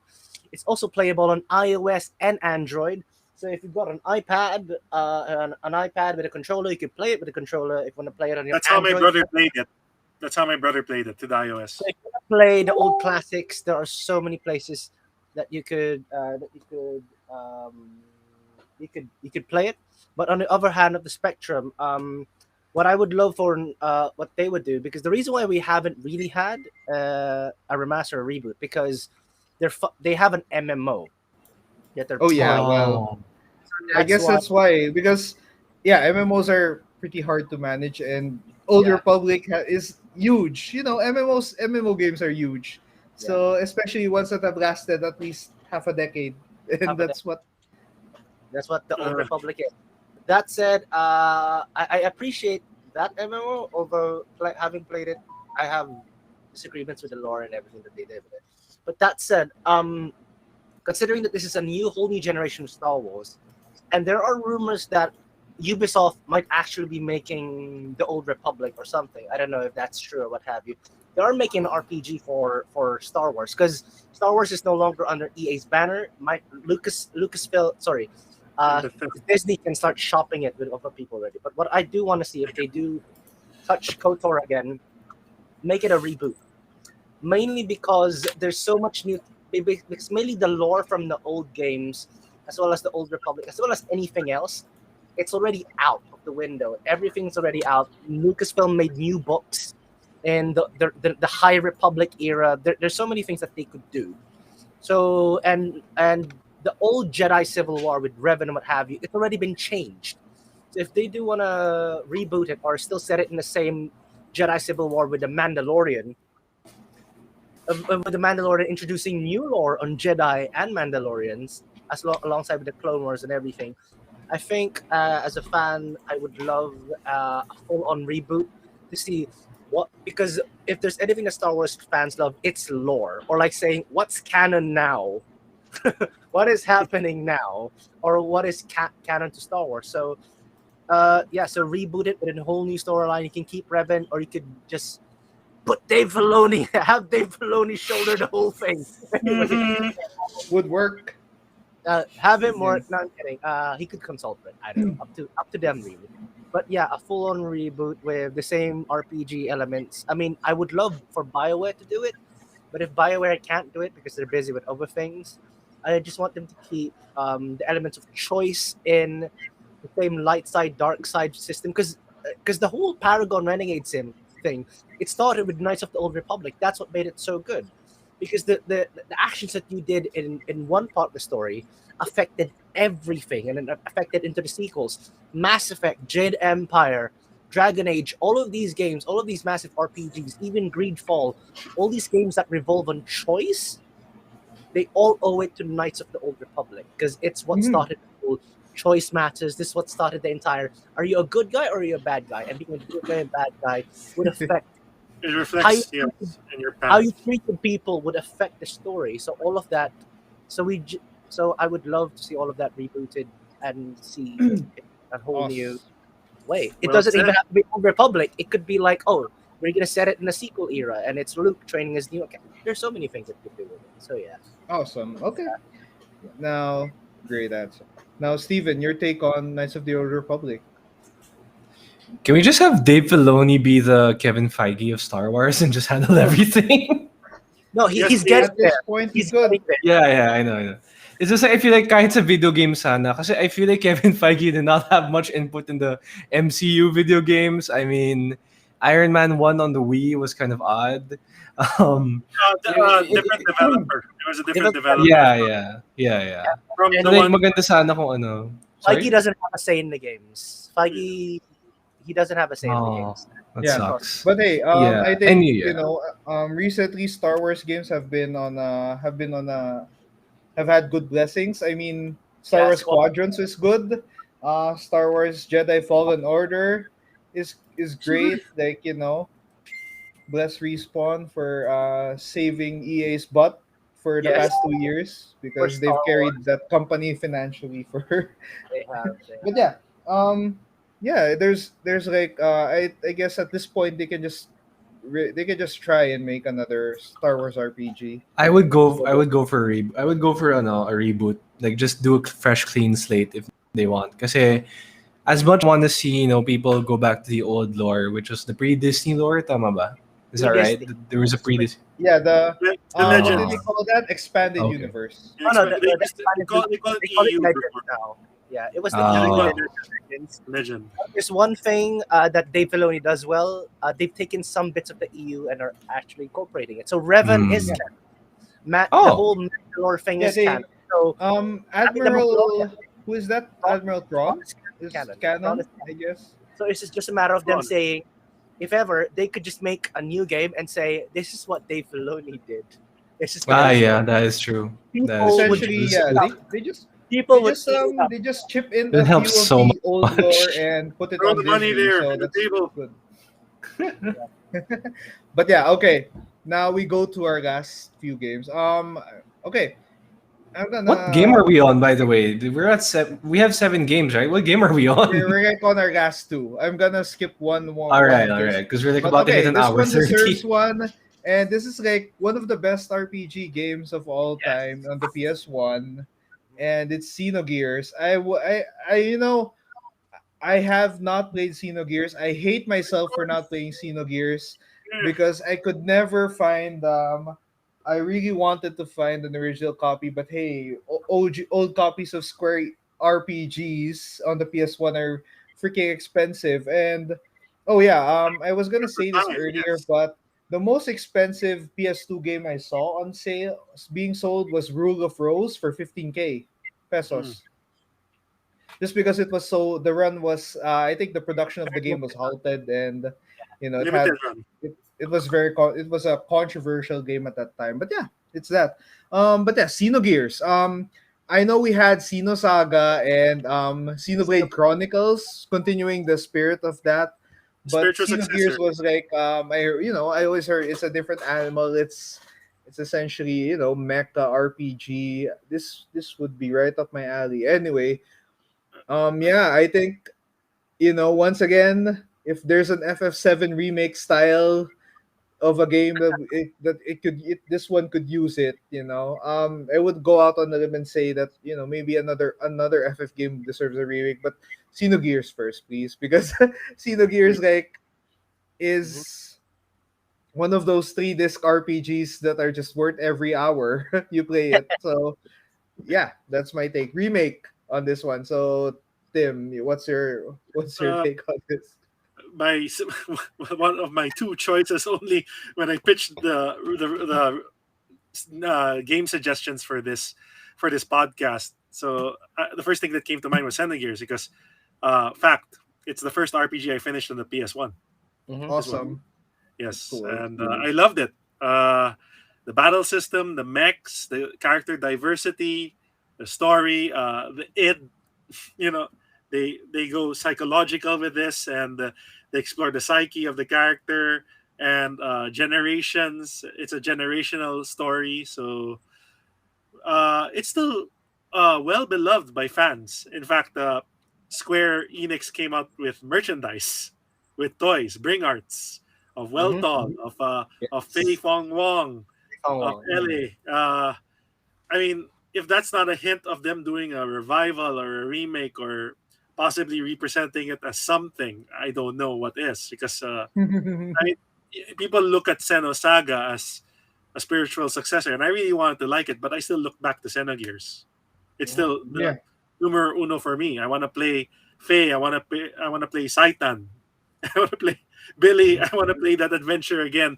But you were saying in the style of FF7 remake in terms of the battle system, I could go with that. But I also like the combat elements of this because it was button combinations of how you use your moves, whether it's high or mid or low attacks, and you could do button combo sequences, not unlike a fighting game. So That's cool. yeah, for me, I enjoyed it. For me, remake, of course. Yeah, straight up on that. Okay, Neil, your turn on this one. I think as much as I would love here's gonna be a different take. I think I think I think Xenogears is as much as I love it and I absolutely adore Xenogears. I think we can leave that Xenoblade free because if I don't know if you noticed, but Xenoblade 1, Chronicles 1 and Xenoblade Chronicles 2 are two totally different beasts. So here's Uh-huh. what so maybe Xenoblade 3 could handle the mech aspect of it. Because they're all in different dimensions and all in different sagas or blades, I suppose.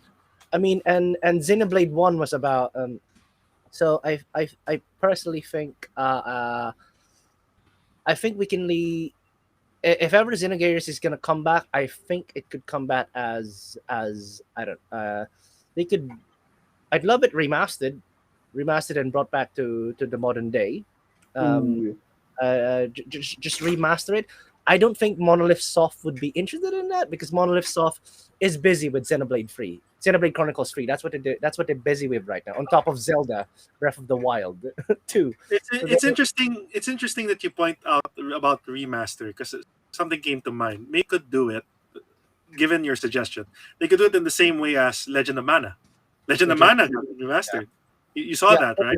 because it's not gonna be much work for them. And on the other end of the spectrum, they get to release it to a wider audience. Because Xenogears was brilliant, and it still is a brilliant game for its time. As much as I want to see mechs and what have you, I do. We've seen a lot of mech games recently, like Armored Front and all these games. Even Titanfall did it. It didn't. Unfortunately, they didn't sell. And I absolutely I'm adore. sad. Titanfall 2 is I beautiful. love Titanfall 2. It is the best mech game shooter out there. And no, we got Apex Legends to come out of that universe. Great universe, but it's like that went away. So I don't think them putting the time to actually rebuild Xenogears is it would be. I think it's encapsulated in the capsule, and we should leave it at that. But as a remaster, if they re-release it, people would buy it up. Fans would love it and replay it. Naturally. It's in the same way that Final Fantasy, as much as you want to play Final Fantasy 1, 2, 3, 4, 5, 6 in Final Fantasy 7 style, well, I'm actually happy with with them getting the pixel remasters. I want these pixel remasters released on consoles as well, or on the Switch at the very least. So I would say just remaster it and and see what they do for say Xenoblade Chronicles 3, because maybe they could do mechs for Xenoblade Chronicles 3, because we did the chosen one with a special weapon in Xenoblade 1. Then we have 2 where you've got these avatars and all the with pirate and what have you. You already have that story path down. So for the third universe that they could explore, maybe they could go mechs, or maybe they could go completely different. Up to you. I Just want to as see long a as mech. they're the mechs. I love mech games because I grew up playing Mech Assault. I grew up playing all these mech games as a kid because OG Xbox had a lot of them. It's like Oh I love yeah. So- Notorious being Steel Battalion with their controller. So I love those things, but at the same time, I don't think there's that big of a market for them to actually require. Also, they're busy with it. So I'm also thinking from the studio Yeah, they- perspective. You But- have a point. You have a point. I mean, it's a generational thing for me also because at the time, Super Robots and Mecha, it was still the late '90s, so there were a lot of properties that everybody enjoyed about Mecha at that decade. And So- even if you look at the modern tech game side, people just play I don't know Super Robot Wars and what have you. They're on the Switch, but they're not super bestsellers either. So Yeah. I think Yes. that era's already passed over. I mean, us Mhm. enthusiasts would love absolutely, absolutely, it's a different Mhm. generation. So you have merit in what you were saying. Let's go. Okay, Steven, your take on Xenogears. Which one? What does it need? Okay, I'm not too familiar with the franchise, but I would go with maybe a remaster because based on the way you guys describe it, I feel like there's already like a super established lore and everything. So Yeah, it's let's still go a with franchise. remaster. Franchise, yeah. Okay. Yeah, let's go with remaster. Awesome. If we're talking, okay, before you go to our last one, speaking of mecha franchises that need a boost again, Front Mission is something that I always want to see. And then Not Mission. and then Left Alive happened, which Left kind of Alive. derailed whatever that could be. Okay, anyway, I'm happy we got. I actually got that game. I'm I got happy that we have game. it because it means they still care about the franchise. yeah. Okay.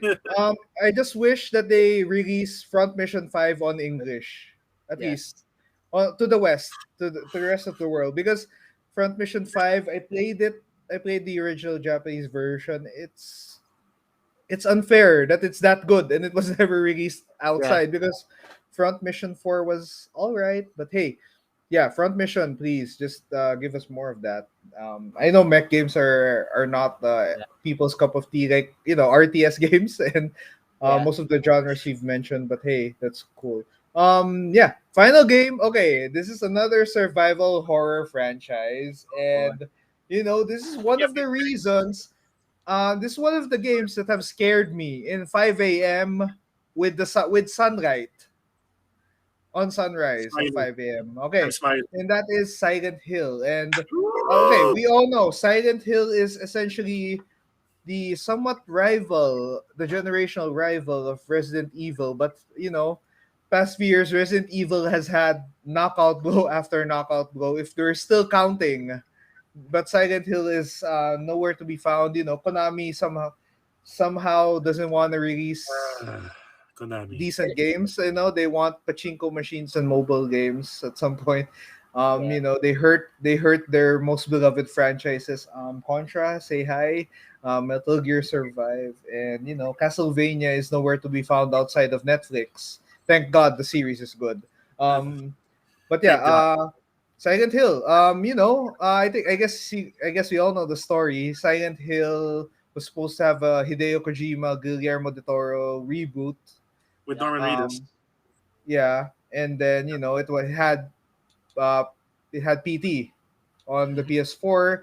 It was one of the best survival horror experiences in like the half decade during that time. Yeah. But hey, Konami decided to pull the plug because I think he just And Red didn't like Kojima taking too long and making beautiful video games, I guess, because and they Resident rushed. Evil 7 stole from PT. Yeah, they Yeah, did. That's the thing. Resident Evil. What Konami dropped the ball in with PT, Capcom picked up.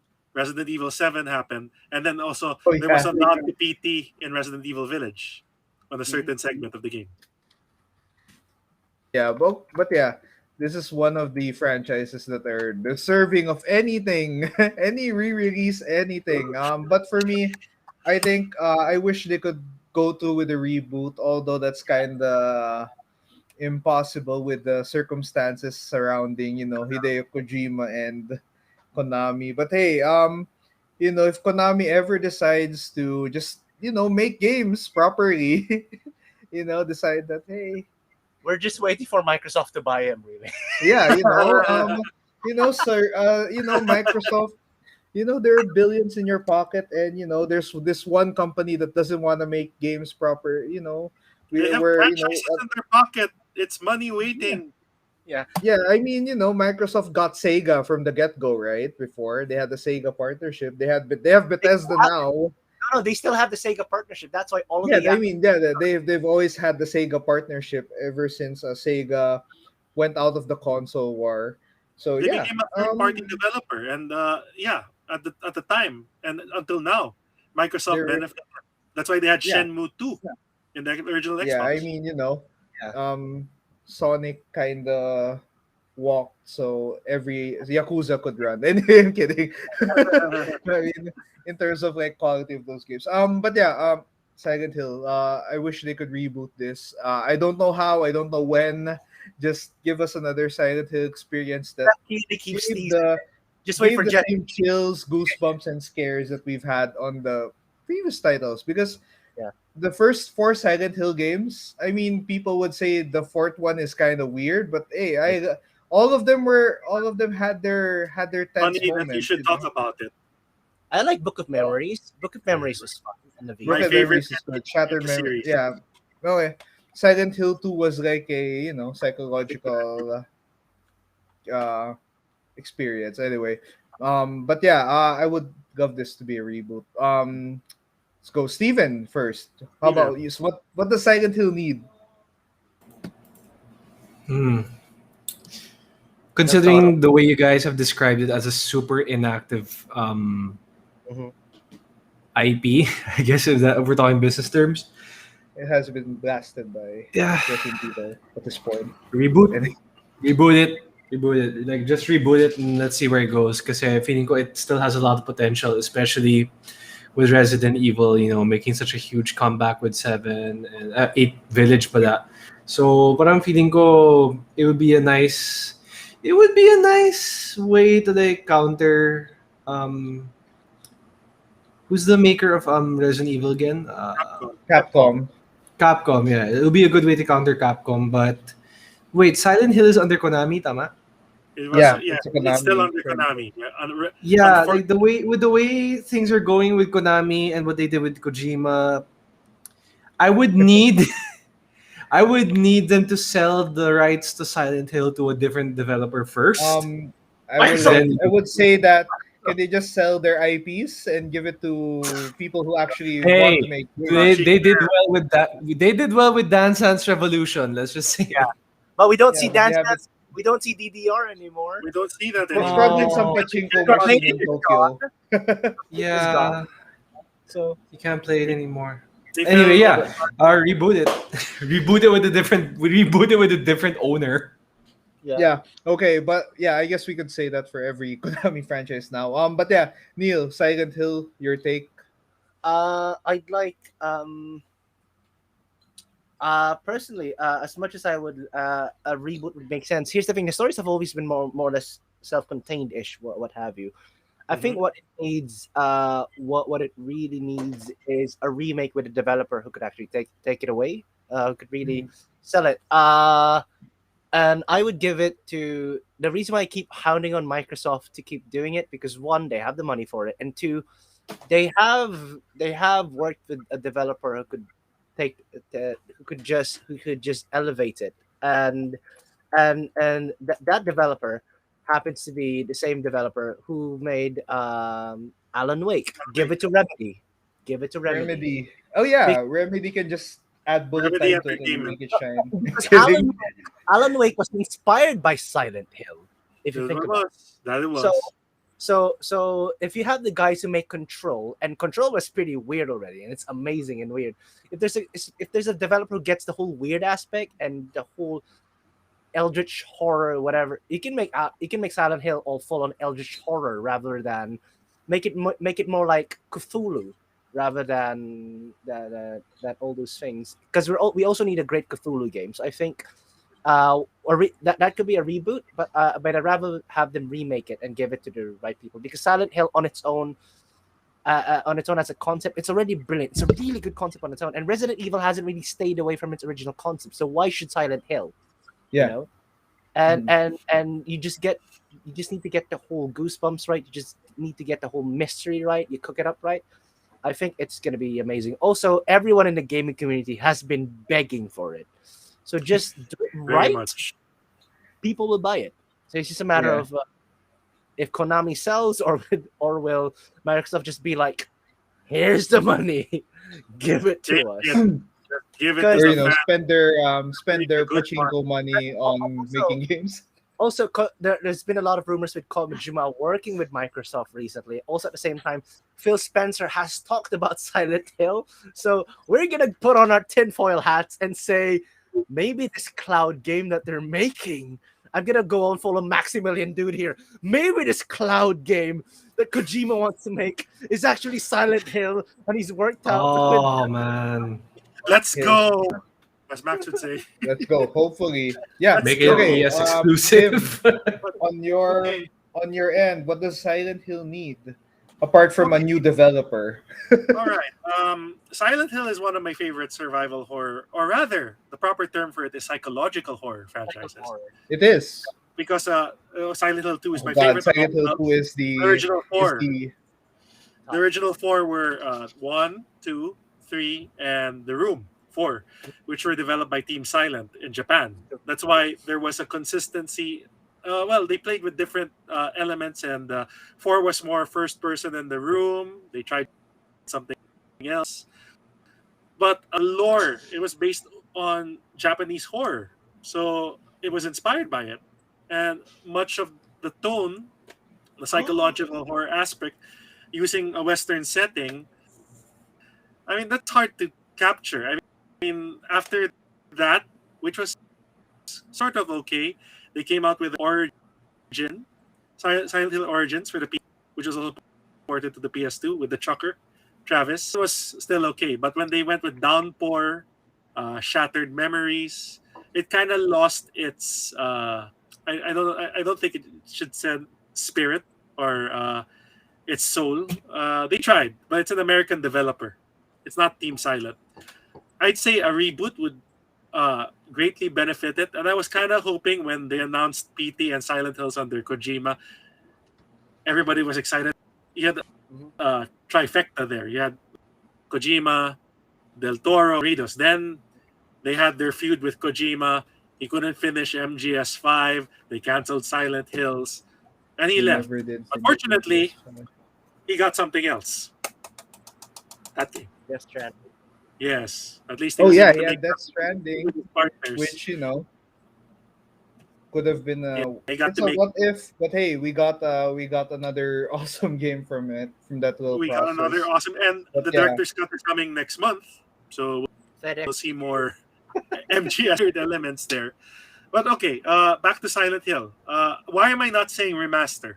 They tried remastering it for the They PS3. tried. Oh yeah, They failed. that's one thing worth noting. Yeah, that Silent Hill collection should have included 4. Mhm. They lost the assets to 2. That's why the code wasn't there. They tried to rebuild it, or I don't think it was Blue Point Games who worked on it, or whoever was working on it. Since the code was lost, they tried their best to rebuild it, but it was faulty. It was glitchy, so they had to patch it so many times. It was not a perfect product, but it's the only past modern console version that you're able to play, unless you find an old PS2 and you're able to older games. It's hard. Or you get a Plus, or you there get a was PS1 games in it. yeah, you could chunk it there. just chug it. Yeah, Then the voice Anyway. actors for this, they were able to get for Silent Hill 2, and they redubbed it. But for Silent Oh, Hill that's that cool. remastered, for 3 they weren't able to use the original voices, so they had to use the newer voices. It had a lot of contention in the fan base. Anyway, a reboot would do this nicely, this franchise nicely, and give it to the proper hands. Whether it's Microsoft or it's Sony, since Kojima is working with Sony, I could pool their money, give it, buy it from Konami, anything with the franchise anyway, and make something out of it. I mean, fans will buy into it. Sorry. Mm-hmm. Let's go. Just- But yeah, well, I get, we've been saying that Konami needs to do something with their IPs, and Yeah. Silent Hill is the one that they have to do a lot of stuff with. I mean, I would love another Castlevania game, but Bloodstained Ritual of the Night exists, and there, he kickstarted that. It succeeded. and he got it. Yeah. But yeah, that's it. Those are our games. I just on Silent Hill, I just had a brilliant idea, and I just want to share. If Go it on. does go to Microsoft, here's the thing. Stay with me on this. There's a little studio under Bethesda called Tango Gamer. Yes. Under Gamer. Shinji Mikami. Under Shinji Mikami. That's right. Shinji Mikami Tango Gamers made The Evil Within and Ghostwire Tokyo. Oh yeah, And I like Mikami is If, under Microsoft's if you want to payroll, give it to a technically. Japanese developer, Microsoft has 2 options. Give it to Remedy. I just want it on Game Pass, really. it's quick buck for Neil. I don't blame you, man. If free Game game Pass for does me. everything, No, but if there's one company that actually could take care of Silent, if there's one company that's good at that wants to resurrect franchises right now, it's Microsoft, because they need it. Mm. And they have the support and assets for it. But yeah, anyway, that's Silent Hill for me. Also worth noting that that's gonna be the ultimate twist in irony, because you're giving Silent Hill to the guy who made Resident Evil. So It's gonna be the fun twist. I don't mind. it's like I think But that me and my game, friend joked around when Kojima went to Sony. Why not Mhm. give Kojima siphon filter and Oh, and put it brilliant! anything's Even possible. no, anything's possible because Phil Spencer's working now with with Kojima, right? What if they say Kojima, Mikami work together? That's gonna be just as good as Kojima with Del Toro. That's gonna be the best, probably one of the better horror Yeah, games in recent memory. Yeah, they know each other, sharing they're friends, and each Mhm. other. yeah. So yeah, please just give us what we want at this point. Anyway, before we Another end, thing, let's we didn't oh yeah, include remake this, oh remake yeah, this, well, Code please. Veronica is one great Good example. Well, Veronica. since Resident Evil is on a remake run and chronologically Resident Evil Code Veronica was released like after RE3, yeah, makes sense. Let's go. But now, Oh, so upcoming games to look forward to, and also favorite game of 2021. I guess I'll start with one game that I'm looking forward to is remake of Advance Wars 1 and 2. Like, Yes. Looking forward to, right? Looking forward to. Okay. yeah, Yeah. that's like apart from games like I know there's like Far Cry 6, there's Deathloop, which is interesting, but when I heard Advance Wars is getting remade, yeah, I was happy. It's probably the Nintendo franchise that I love the most, and Best game. favorite video game of 2021. No, and another upcoming game is Back for Blood, which is in October and made by the guys who made Left 4 Dead. And the beta is really good, really fun, and has that same spirit. But hey, Neil, what are upcoming video games you're looking forward to? Video games definitely Advance Wars reboot because one, I adore the original Advance Wars. Nintendo doesn't really have an RTS, but when they made one, it was perfect. It was perfect. They actually Orange did color, something. let's go. Anyway, so yeah, I was a Blue Moon guy because of Grit. Anyway, you're great. Anyway, so I love Advance Wars. It is absolutely amazing. It took them ages, but I'm glad that we finally redid it because it is the piece of thing. I love my RTS games, but I don't think anything has captured my imagination and I love Battleground so much. But Advance Wars, I played the hell out of it on the Game Boy. So it's like I love it so much. So I'm really looking forward to it. It's probably what made E3 so good for me. I love all the E3 yeah, that's the only announcement I actually love. Anyway, that was the only Nintendo announcement that made me like, yep, they saved E3. Xbox did a great job, but Nintendo, you bring this out. Nintendo did Yes, better.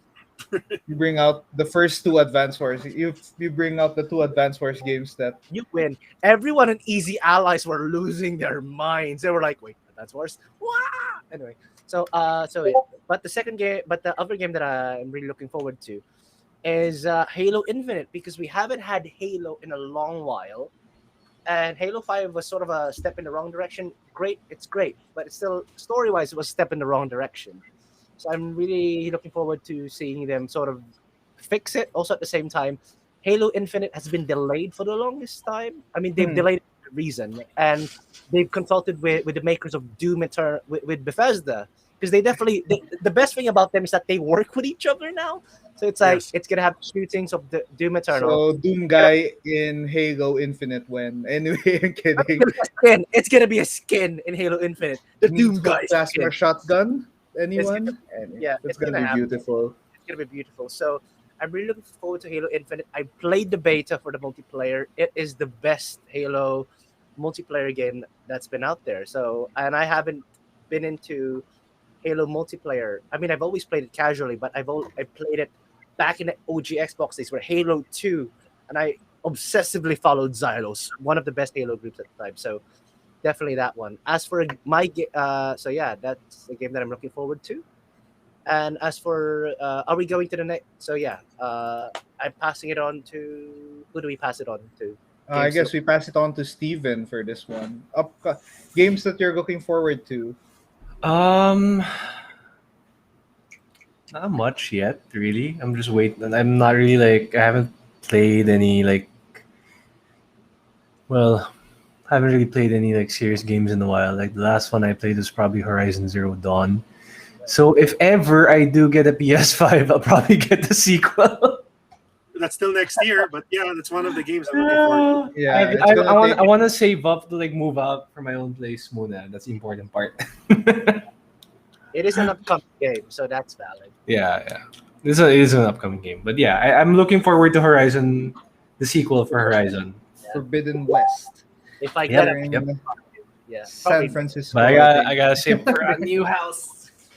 Let's go. And okay, let's go. Now, Tim, your upcoming games that you're looking forward to. Well, okay, if we're talking about this year, I'm actually interested in the new Metroid. Oh yeah. Ah, Oh yeah, that one. Okay, For the that I almost added Metroid. If they never announced Metroid Dread, it would Yes. have been a different list. Because come on, Metroid. They tried they They're remade Metroid 2 Making on, and then And Prime there's 4. another Metroid remake that's unofficial, but kind of cool. Prime 4 is Metroid Dread. It's so old school looking, and I don't mind. I like platformers in my Switch, so I want to play that. I guess the other obvious answer, and the only game I cared about in EA Play, was Dead Space. it's Ooh. amazing. Ooh, Dead Space, yeah. That's why. Oh yeah, Dead Space is upcoming and it's really cool. Yeah. Happy that more survival horror. Yes. And also, as a note, you can play Dead Space 1, 2, 3 on the Xbox if you have Game Pass, or if you have any of the old discs, you can play it on any Xbox console. Thank God for Game He is- Pass. No. He is advertising everything in Xbox. Yeah, I mean, Well, Game because Pass has been on fire. All we have in PS5 is the PlayStation Plus collection. That's only 20 games. Or 15 Yeah, games. yeah, it's 20. It's 20.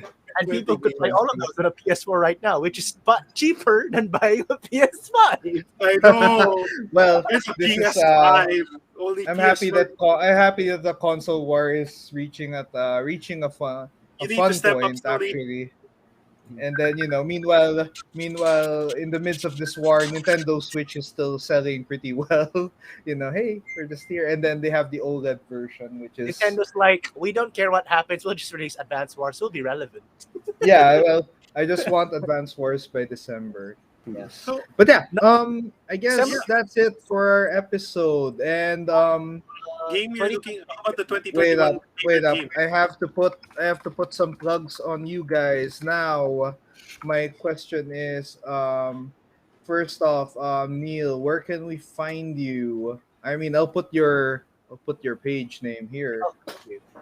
You can find me in Hong Kong Disneyland. I'm kidding. When I have to over- edit that too. No. It's fine. It's fine. It's fine. It's totally fine, buddy. Are you sure? I don't want you to get in trouble. No, I Anything won't seriously. I am not gonna get in trouble because I'm promoting Disney. Aha. Anyway, so what? Okay. would you like to You can would promote like it. to normal, or if you're in Hong Kong, please drop by Hong Kong Disneyland. We are open 5 days a week now. We're closed Tuesdays, Thursdays, unless it's a holiday, what have you. It's absolutely fantastic. We have a new show, Follow Your Dreams. It's absolutely fantastic. And we've got all the shows and you can play around with your Marvel heroes and what have you. And on the second level, I don't stream that much these days because my schedule's all over the place. But you can check me out at Neil Just Plays. I do occasional reactions, maybe card unboxes for Magic the Gathering if I'm up for it. But yeah, I generally just play video games there and just pop by, give it a like, give it a follow. And it's also on Twitch. I don't stream on Twitch as much as I used to, but I also have a Twitch page, twitch.tv/NeilJustPlays. And while I would like to say that it's not an Xbox channel, a lot of the content that I have right now on my Facebook page is Xbox oriented because a lot of the games that I play right now is on Xbox and on Game Pass because Microsoft's just giving one free game after another. So that is where you will be finding me. Mhm. So, yeah. There Okay, you awesome. Now, Tim, where can we find you? I'll put your My- username Wait. here too. Did we get? Yeah, my handle, of Did we get course, is spelling right? No, it's the other way. With a Z before. Oh yeah, okay. Yes. Well, Twitch. Edit mo na, edit mo okay. na. Now that's my okay. There we go. That's Tim's alter account. Don't look for it. Okay. I don't know who that For is. other purposes. Oh my god. For I other am okay. Wait, never mind. But yeah. I don't use that. Go. The handle that they're about to fix and type in the screen is the one where you can find me. TIMZSTER. That's Timster at Yeah. Facebook, Instagram, also at Twitch, but on Twitter you have to add the Timster, THE, the Timster. Bruh, Timster. Yes, He's not a Timster. He's the Timster. The The. definite alternate. But like Yeah. these guys, Timster. um, Yan. I think the last the last game I played in Facebook Live was finishing Resident Evil Village when it came out. Awesome. I played it straight. Because I also write about video game news for a living. Also, you can find me at MP I First. used to do that. Yes, I'm still yes, I MP work First. in a similar I work in a similar profession, and it's a pretty interesting journey. And yeah, working with video games is an adventure. Yeah. It is, but it's I miss crazy. Also, the turnaround for the news, and you have. I mean, for Oh us, yeah, for us who live in Asia, when we have to wait for the press con, when we have to wait for the press conference from E3, for example, that's in the wee hours of the morning. So oh yeah. Well, I had my taste of covering a midnight release, so it's insane. But yeah, it's insane. let's go. Yeah, awesome. It's fun. I mean, all of this we're talking about what makes us happy, and it immerses us into a different world. I mean, Yep. gaming can take many forms. So I'm glad at least we were all able to share our ideas about the remasters, the remakes, and the reboots. Yeah. Okay. Awesome. Okay, now you can find the Geeky Ones on. Okay, first off, you can find our podcast on Anchor for free, and first on Spotify. Actually, we're essentially for free on those. You can also find us on Apple Podcasts and Google Podcasts, and we have a host of other platforms, but those are our primary locations where you can find us easily. Now, Give us- also, you can check out our blogs at thegeekyones.com. Now, I have an upcoming blog about something related to this episode. And, I was thinking of, since I played Back for Blood, we're going to cover that too on our blog. Anyway, that's going to be a little first impressions there. Now, you can also follow the Geeky Ones. Our handle is at the Geeky Ones on Facebook, Twitter, Instagram, Twitch, and YouTube. There you go. Follow it. And also, we also have to plug this, or we also have a little new spin-off podcast called Evolving Backwards. And the first episode is now available on Anchor and Spotify. And yeah, if you're looking for something outside of our geeky content, this is mostly a slice of life podcast where it's pretty much a group of people answer one question, and it just becomes chaotic, funny, insightful, or insane. Anyway, that's it, and that's it for our episode. Before we leave, thank you, Tim and Neil, for being here. Thank you for having us. Thank you, guys. Thank you so much, Awesome, guys. really awesome discussion, and yeah, really cool discussion with everyone, and even on Facebook and Twitch. And yeah, for those who are watching, thank you so much. And Bye. yeah, Thank you thank you for so much. watching. And we're at episode 85. We're always closer to that 100 number. And yeah, awesome. Again, thank you so much. And that's it for our episode. And we'll see you next time. Bye. Bye. Annyeong. Bye. Shout out to Eerie19 and 1927 on Twitch. The one Oh, yeah. person who watched us. Thank you so much.